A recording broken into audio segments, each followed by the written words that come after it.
right? I'm like, oh my God, his future. I'm like, we're going to come up with a business idea. And I'm like, I want you to think of something. And he goes, I think it'd be great that when our dog comes in, he wipes his paws off and then he gets a treat for doing it. So he doesn't go trampling all over the house with dirty paws. And I was like, oh, it's kind of a good idea. So, of course, I go to Claude, start doing prompts, asking questions. Within 2 hours or less, we have a plan, where to get manufacturing, a prototype, and a photo of the dog on this cool thing with these like suction cups shooting up water, and then the treat flies up and it's all animated. I'm like, my kid's a genius. I was like, we're going to make so much money. See, I'm already, look, hook, line, and sinker. And then I call my friend. I'm like, listen to what Tate came up with. And I sent him the photo and he's like, no dog would ever step on that pad. They don't like that feeling of the suction. He gives me, and he just like goes down the whole list. And I'm like, funny, Claude never mentioned that, because there's certain things that AI doesn't think through. And if you had that idea and I ran it by an expert or somebody that I trust, like I did, they could tell me, because you get clouded, you get like, I don't, is there something called beer goggles with business, but business goggles. And then you start to think something's a great idea, but that is something to be careful about. And also with AI, does it really know, like, it can't teach you fashion trends. It can't teach you style. You might be going into a business and Claude should really be asking, like, oh, you want to start that new clothing line. What's your background in fashion? Oh, wow. No one asked me that. Do you know trends in interior design? You're developing something that interior designers would care about. Oh, yeah, I didn't think of that. And that's why it's important not to use AI as your strategy, but stuff for like how I use it. And I'm sure you guys could share how you guys use it, but I use it when I'm paralyzed. I'm like, I gotta come up with an idea. And now you have like writer's block. I'm sure you guys can relate. And just asking some questions to get the ball rolling, but not to replace a strategy, but just to get me thinking. It's just, especially with copy. I also love using, are you guys familiar with the tool Julius? Oh yeah. Yeah, I use that I don't for know if you guys have ever data. heard of Julius, but I use Yeah, that data for analysis. Yeah. charts, tables, and to look smart. And it analyzes data in a very cool way. So that's where AI is amazing. When I ask it questions, I can't do the number crunching to figure out myself.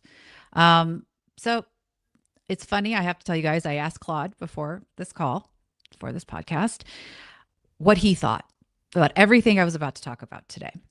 And he wrote me something. I'm going to read it.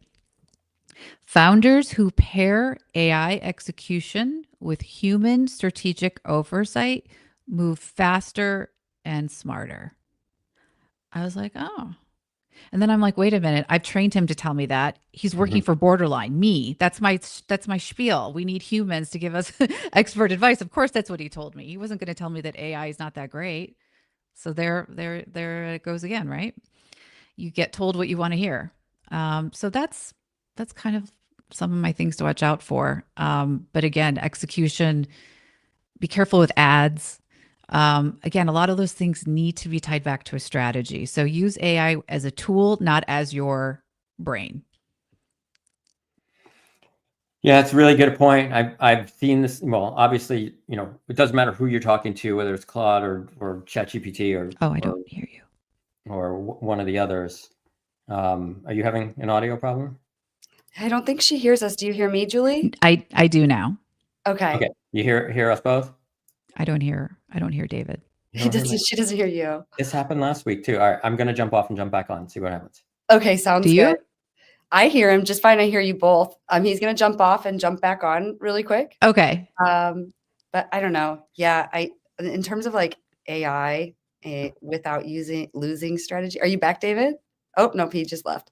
I feel like just as a marketer in general, strategy is something, whether it's AI, whether it's LinkedIn Live, whether it's TikTok, whether it's mail, if you don't have your strategy down, we're just spinning circles. And AI or ads are just going to make your problems worse. So it's like, you got to know your audience. You've got to know your message. Like, Mm-hmm. basics before you turn on things like AI or, and that's just in like one example. There's lots of different things people are using AI for, but yeah, I don't know. As a marketer, I just see all the time how people want to turn on tactics like AI or, like I said, LinkedIn Live or something, mail, and they just waste money because they don't have a strategy. They don't know their goal. They don't know their message. Yeah. Couldn't agree Julie, can you more. hear me now? Yeah. Okay, good. Yeah. Yeah. You can't have a company and Yeah. then go on AI and be like, hey, give me an ad campaign. And you're just whatever, when you haven't answered the common questions, like, why do people care about my product? Right. Yeah. And to your point earlier, Julie, most of the AIs are just trained to agree with you. And so the problem is, if you just tell it that you came up with this idea for this product, it'll be like, oh, that's a great idea. Let me write your marketing plan, and it Yep. just, it doesn't really, it's trying to support you, right? That's nice. But at the same time, it doesn't truly understand how to analyze, what you're trying to do, to the point of, is this really valid or not? Is this really going to work? Can I actually get customers? Will anybody buy this thing? And it doesn't even attempt to make that approach, and it doesn't have the tools to do that. And so, it's just going to agree with you, and it's going to offer to write your marketing plan and do whatever else you ask it to do. And so that's challenging. If you're a founder and you come up with this idea and you're asking AI to help you with it, it'll gladly help you with it, but it certainly isn't going to, just because it helped you with it, and now you have all of this, all these materials made, doesn't necessarily mean that you are going to be able to find a product market fit and actually scale it. Yep. Yeah, you got to have data, right? Like there's things you can do to learn about your audience and questions you can ask. And I mean, I don't know. What would you say there, David? There is a site, I forget what it's called. There's a site that, and it came up in conversation here once before, I think, where someone took like all of Steve Jobs' Yep. public information, everything that he's ever, posted publicly. Same thing with like Warren Buffett and a few others. And it's in an AI, and you can actually ask them questions and get their advice. And obviously it's all based on the historical data of what they've written in the past. But I thought that was pretty interesting. And it's kind of like the closest you can get to having an AI that would give you, advice based on fact and truth. Well, given that we started a company here based on human advice, I saw that and had a heart attack, because this is part of the founder pitfall we're about to talk about. Yeah. I just started thinking, is anyone going to want humans? They're just going to want these AI agents that are, what would Mark Cuban do? But then again, Mark wasn't asked the question. The agent was. And I think we have to remember that there's something about having an individual customized moment with somebody who's using all of their experience tailored to you in a way that's nuanced and special. And I think you're just going to get the same answer. Everyone's going to get the same answer. Yeah, I mean, obviously, in when it comes to an advisor or a mentor, nothing beats a real person with real experience, for sure. Yeah, I mean, Mark Cuban's not going to be tracking me for 3 months and asking me how I'm doing and if I'm sleeping. Mm-hmm. Yeah, for sure. Well, hello to Steven, who's coming in from the comments from Highland Park, Illinois. We'd love to hear from other people in the comments. If you're here listening, let us know what you're thinking. What are your thoughts? What are your opinions and your questions? Put them in the chat and we'll bring them back up on the screen, like I just did with Steve's comment. Also, let us know where you're tuning in from and what it is you do so we can make this conversation relevant for you. But on that note, unless either of you had anything else to add on AI and losing strategy, because I know we could probably talk a full hour on that. Yeah. Oh, yeah. To move us into what founders should know early. Could you kick us off on this, Julie? Yeah. So when I'm talking about early, I mean, like, it is December. You have a great idea. You maybe, unfortunately, might be getting laid off due to what the current landscape. You have an idea you've really always wanted to do. So now's the perfect time, just to think about these things and know that know what to expect. One of the biggest things, because one of the things that I do is I really talk to people who are the very, very starting line and give them the guidance. And so much of it is mental. And I'm sure you guys could agree with me. But it's a roller coaster. And I tell startup entrepreneurs, like, you're going to feel excitement. You're going to tell everyone about your idea. And then you're going to have hope that it's really going to work. And then you're going to have fear. And then you're going to have envy because you saw someone else is doing it. And then you're going to have depression because you don't feel like you're going to make it. And then you're going to avoid everyone in your life that you just told you're starting a company because you don't want to tell them that you're stuck. You want people to be happy for you. And then it's more motivation and then perhaps a little more depression and no sleep. So there's a lot going to happen. And I know this sounds horrible to say to someone, but you got to know what you're getting into. Yeah. There's going to be things that keep you up at night. Am I doing the right thing? Am I going to be able to pay my bills? And so having like access to, I know it's debt, but having access to some sort of capital or money you've saved for 6 months is so critical, because if you don't have money in the bank, what happens is you start to make knee-jerk decisions. You don't stick with things if they don't start working right away. You pivot too quickly. You make rash decisions. You spend money unwisely. So that's why it's really important. As somebody who has an ad agency and a startup, I made sure to have a loan first, so that while the ad agency is still running, that there is money set aside to grow this idea. Because the last thing you want to do is, hurt your current business to start a new one. And it gives you a little bit of the breathing room. And so definitely that's a big thing I have to say is that cushion. And if you're starting a new business, I hope you have a passion for it. Like if you've got out and created a vacuum cleaner that's like super robotic and better than anything on the market, you better like to vacuum, okay? Because you're going to be talking about vacuuming for like the next 6 years of your life. So make sure like your idea is tied to like some sort of passion. That your passion isn't just, get rich and have a retirement. There's other ways to do that. Make sure that you're really very passionate about it. Other things to do is think about your exit early on. Like, why are you doing this? So that you can have milestones and goals to get there. Otherwise, it's a runaway train. Know you're going to have to pivot a million times. Do not get stuck with your idea. Do not get stuck. You're going to get feedback and you're going to get different experiences along the way. And you might have to change your whole product prototype or change your website or your ads, everything, your name, because you didn't do a trademark search. Just be prepared and just know you have to be able to let go. I started in 2004, I started an e-commerce company before people were really buying online. And I was like, I'm going to build it and they're going to come. No, they're not. No one came. Okay, I got a couple sales, but I was so I was also very young at the time. And I was just so tied to my idea and what I was selling and how I was going to do it that nobody knew better than I did. And that was a big mistake. And I paid very dearly for that mistake with a lot of debt for about 15 years, the next following 15 years. But all those mistakes I made have helped me be the person I am today. So mistakes are okay. And if you mess up in the beginning, don't freak out. It's not a reflection of you. It's just maybe wrong time, wrong place. So that's where hope comes back in. Take a step, breathe. So these are my early mental advice, because a lot of it, like I said, is super mental. And also, don't wait to launch your company. Don't wait to be like an A plus. Like you're about to launch something, you're like, oh, I hate that color on my website, and then it takes 4 days for someone to go and fix it. Just launch and learn. Go slow, learn. Don't blow a lot of money. See what works, and then optimize.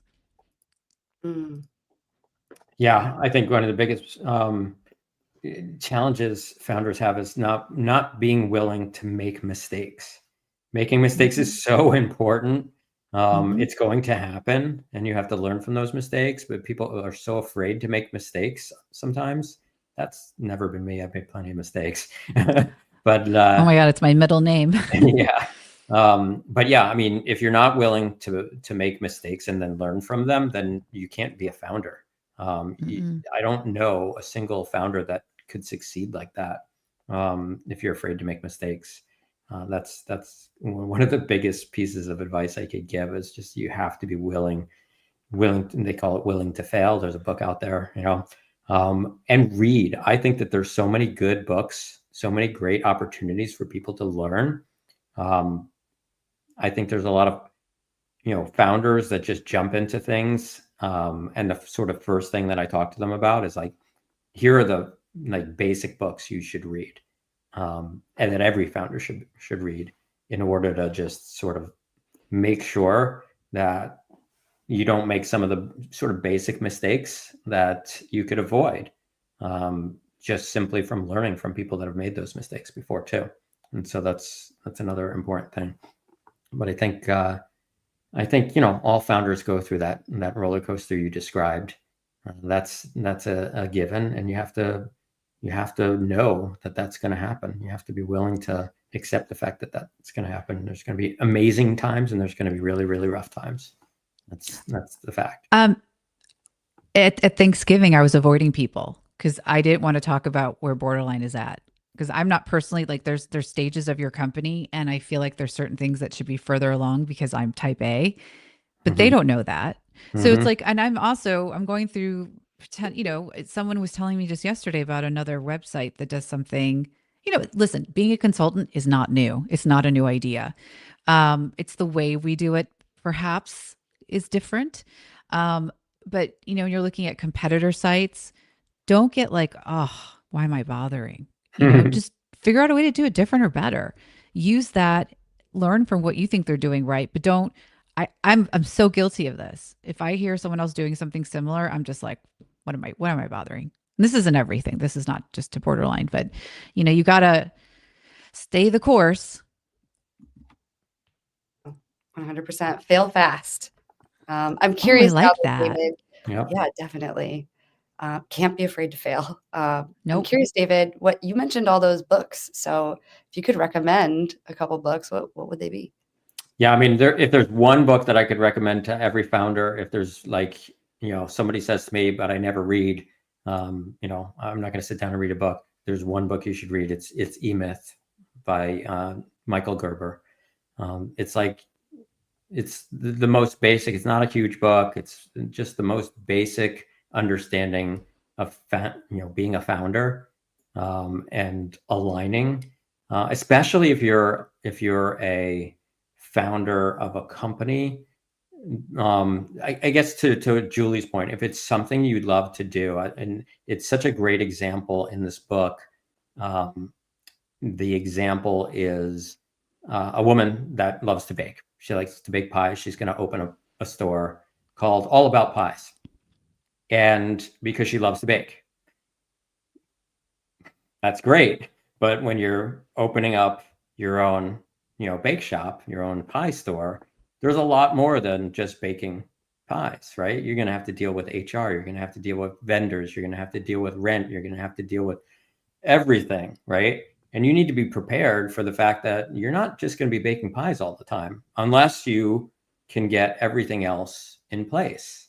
And so, a lot of people that become founders because they love to do one thing realize they get bogged down by all the other things. And that's, and unless you can sort of attack that from the very start, a lot of companies fail because of that one thing alone.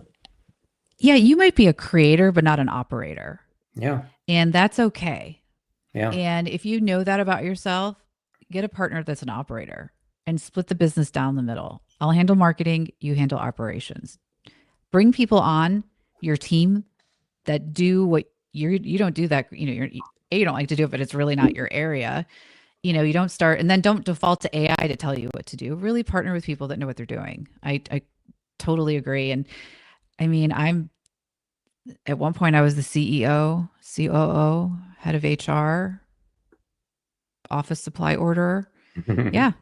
Yep. You wear all the hats, and that's why marketing, the tools are really important. Like I love Gusto. Gusto does all our payroll. It's amazing. They do everything. Yeah. These marketing tools weren't around before. QuickBooks makes everything easy. There's so many tools that we use on our team that has really taken a lot of the burden off. Yeah, there are some things today that make being a founder today so much easier than just so much 5, 10 easier. years ago. It's anybody that is becoming a founder today, starting a new business. They have opportunities that will make their life so much easier than it ever was. And you can do so much more. I mean, between vibe coding and, I mean, being able to write software, that could develop into, your MVP without having any knowledge of coding is unbelievable. Like, there's so many things that you can do today, and all the marketing tools, like Julie said, that it can enable you to launch a business today that would have taken hundreds of thousands of dollars to, just to get off the ground just a few years ago. It's a good time to be a founder. What do you think is like the most game-changing tool, like both of you have experience? Because I know, David, you've been an entrepreneur. I mean, you've sold business back when you were young, and you've been doing it a long time. And Julie, you mentioned doing an e-commerce business in 2004. So like since then, like what is the one game? Is it QuickBooks? I mean, because I can't imagine not having QuickBooks. Like what would you have? What is it? AI? Slack. Slack. Slack. Yep. Yeah, I've been I think slacking for a long time. Yeah, I think vibe coding is like a game changer for launching a new business. I'm not saying that you should launch your new business from a vibe coding tool, because there's a lot of security flaws in these things.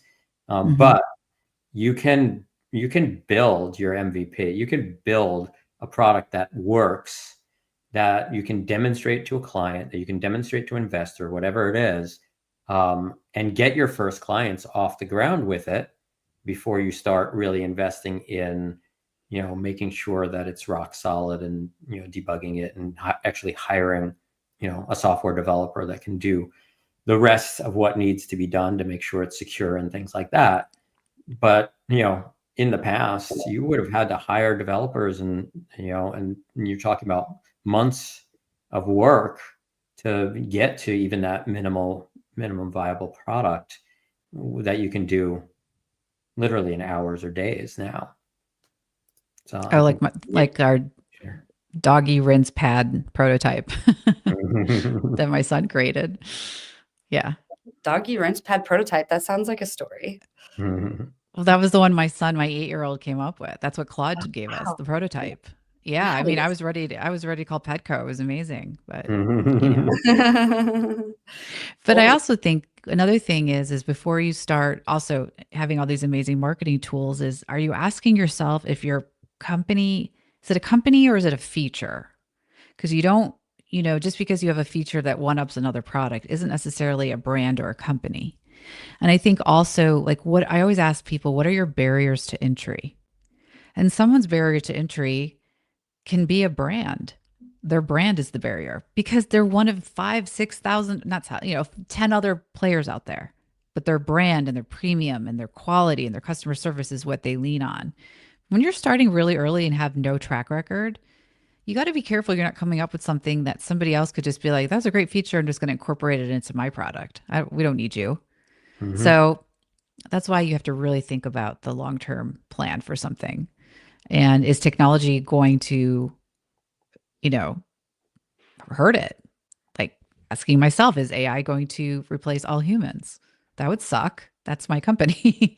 So, but you have to think about these things first before you start making anything. You don't want to just go start making things like, creating and then being like, okay, I created something. Now what? I'm going to go market it. You got to take a step back and go backwards a little bit. Yeah, 100%. We've kind of already started to get into a little bit of maybe mistakes or pitfalls, but let's transition into that a little bit. How, Julie, do you think, people or founders should go about avoiding some of these common founder mistakes? Well, I think we've covered it as far as like not listening to experts.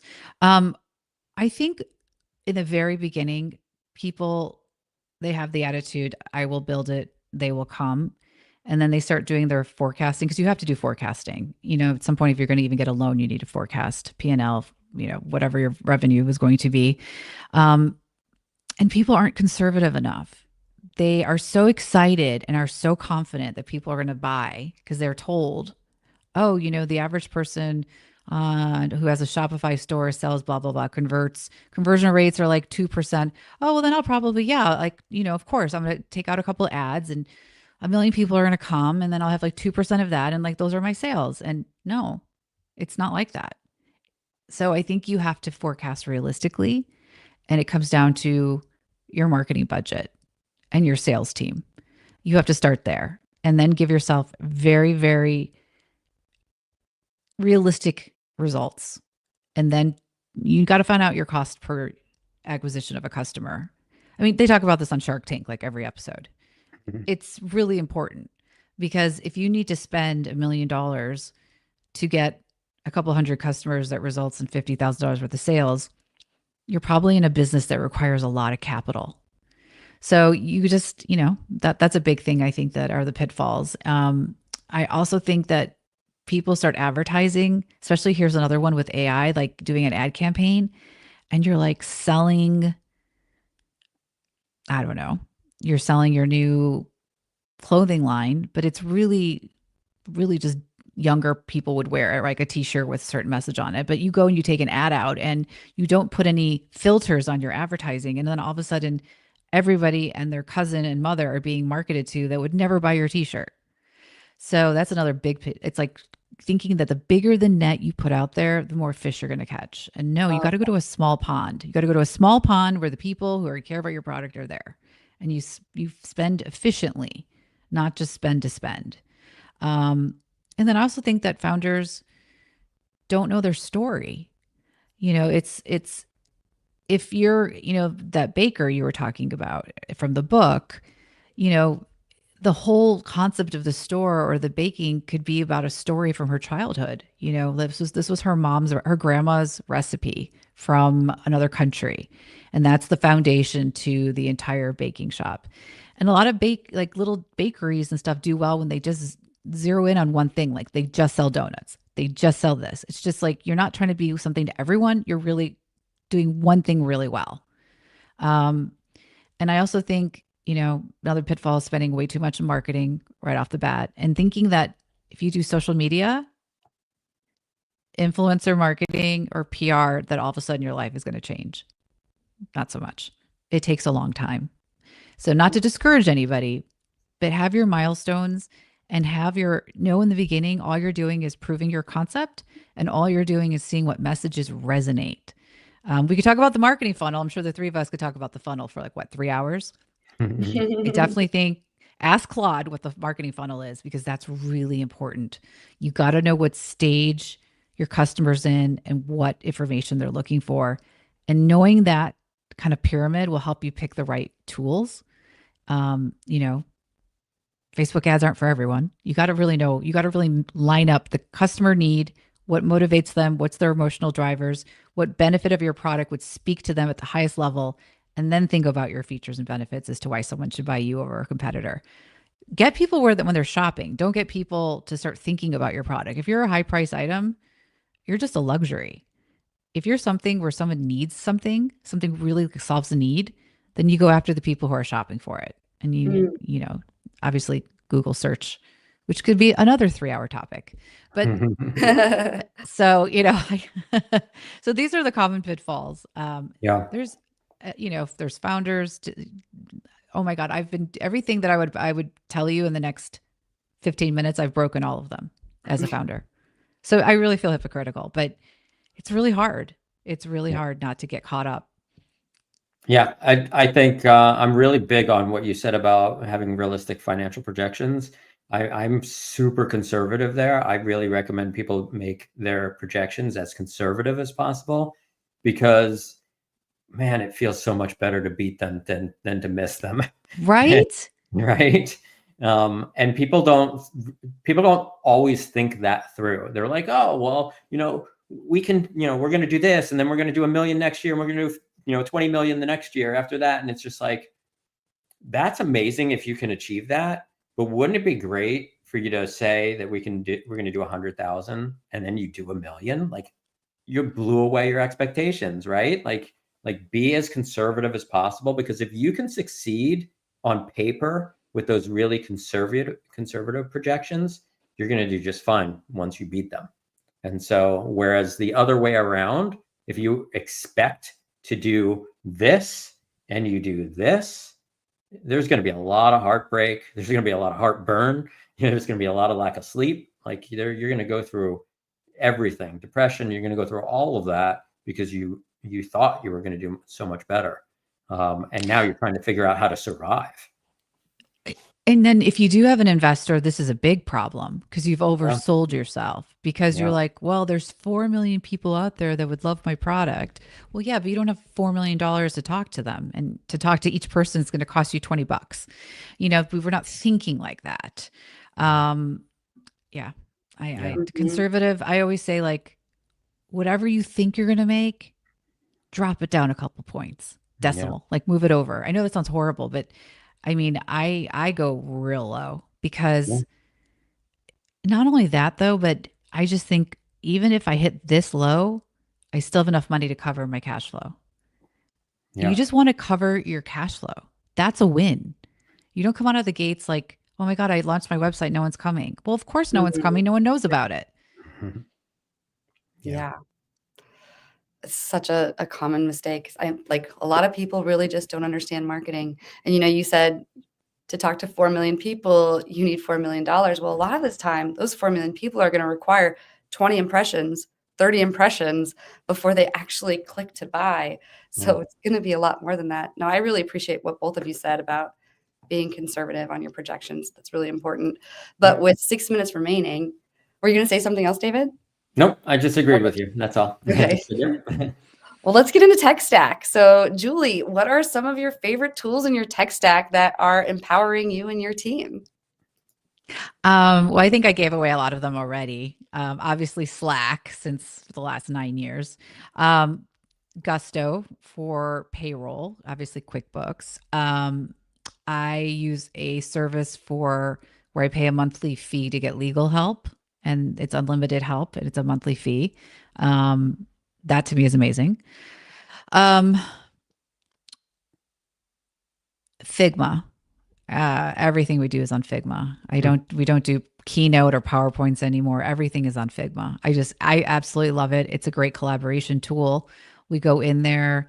It's great for people who are not designers who might want to just like fiddle around, and like I will go in and create a really bad looking ad, but my creative team is like, they get where I'm going, and I'm very visual. So I like block it out. Like, hey, it would be great if a headline kind of looked like this, and here's my mood board.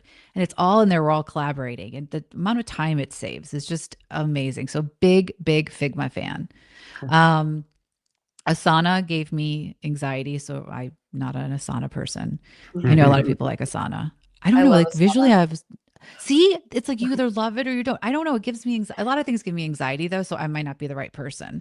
Well, we got to listen to our nervous system. And then there's Claude. Yeah. Claude. Yeah. Claude. Yeah, I know. There's a special relationship there with Claude. Did you freeze on us? Oh no, you're still there. Okay. And Julius for graphics, charts, and analytics. I really like too. Yeah, I like Julius as well. Julius. Okay. Well, we got a lot of good ones there. Thank you so much for sharing, Julie. Well, this has been a really excellent episode. We got into some really great topics. But Julie, before we go, and we would like to know, would you like to let listeners know how they can find you? And also, I know you have something special up your sleeve for our audience. Yeah, I want to do a little holiday gifting. Well, first of all, the website, which I know it's a little hard to remember, but it's the Boarderline, like board, BOARD. I think it's on the screen. Sorry. Boarderline.co. URLs are hard to come by. And if you actually just find me on there, just search for Julie Matzen. I'm offering a gift of 30 minutes. So we charge $150 for 30 minutes. So this is absolutely 30 minutes for free. The code is BDEX50. You use that at the checkout once you book me. Again, just type in Julie Matzen into the search bar and I'll come up. And for 30 minutes, I can help diagnose your business in the sense of like what you should be thinking about. I know I'm here to ask the questions and you're here to answer, but I think it's a great holiday gift and to get you kind of thinking about next year. So take advantage. I could probably chat more than 30 minutes, but I love to talk. Well, that's Absolutely. awesome. Yeah, this has been a great conversation, Julie, and I really appreciate you making that offer to our listeners as well. So thank you so much for joining us. This has been a great episode, and I hope our viewers and listeners got a lot of good insight from our conversation today. Thank you so much for having me. Absolutely. Seriously, this really was such a valuable conversation. And, as we're closing out, I just want to mention, we love having leaders like Julie here on Deconstructing Data. Absolutely. Yeah, absolutely. And so we just really thank you for joining us, and we appreciate you spending time with us and being a part of these conversations that move the industry forward. And if you don't already, make sure you're following BDEX on LinkedIn. That's where we go live here every Thursday at 4:15 p.m. Eastern. And you can also subscribe to our YouTube channel.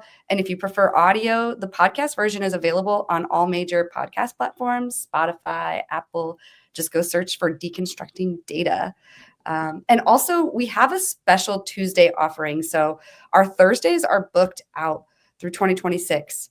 So we're opening up Tuesdays as an opportunity for businesses to come on earlier, but also to be able to promote yourself.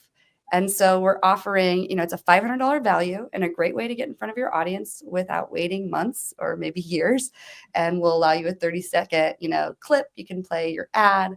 We'll put your logo on the screen. But just reach out to us, and we would love to get you booked either down the line on a Thursday or hopefully sooner here on a Tuesday. But other than that, this was a really great episode. Thanks again for joining, Julie. Thank you so much. Absolutely. All right. I'm going to close us out with the outro video. Bye-bye. Bye. Audience members, we want to invite you to get powered by BDEX. Build authentic connections with your audience and drive unprecedented engagement. So just imagine harnessing the power of AI to craft your audiences that truly resonate with your brand, ensuring that your marketing is hitting the mark every time. We want to bring you closer to those marketing goals, and we're eager to guide you. So just visit bdex.com. You can click on the Talk to an Expert button and get powered by BDEX.